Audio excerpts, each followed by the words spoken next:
بسم اللہ الرحمن الرحیم۔ معزز سامعین گرامی قدر، رزق حلال کی فراہی میں استغفار کی اہمیت کہ گناہ معاف ہو جائیں تو اللہ رب العزت رزق حلال کیسے وافر فراہم فرماتے ہیں، اس کے اندر استغفار کے بعد وظائف آپ کے سامنے رکھ رہے ہیں۔ بعض احادیث اس بات کے اوپر دلالت کرتی ہیں کہ یہ پڑھنے سے گناہ معاف ہو جاتے ہیں، تو ان کو بھی ہم استغفار کے فضائل ہی میں لے کے آئیں گے، کیونکہ گناہ کی معافی ہے۔ اور انشاءاللہ کوشش کریں گے کہ بعد میں چند ایسے اعمال کا بھی ذکر کیا جائے کہ جن کو کرنے سے اللہ گناہ معاف کر دیتے ہیں۔ گویا یہ جتنے بھی گناہ معاف کرنے والے وظائف ہیں یا اعمال ہیں، یہ رزق حلال فراہ لے کے آتے ہیں۔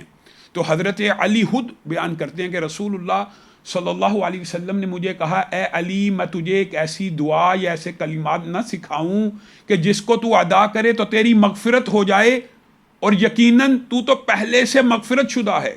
یہ صحابہ کی عظمت کے اوپر بھی حدیث دلالت کرتی ہے کہ صحابہ معصوم عن الخطا نہیں ہیں، لیکن صحابہ مغفور عن الخطا ضرور ہیں کہ اللہ رب العزت نے ان کے گناہوں کو معاف کر دیا، اور حضرت علی کو بھی یہی فرما رہے ہیں، اور یہ گویا امت کے لیے ہے۔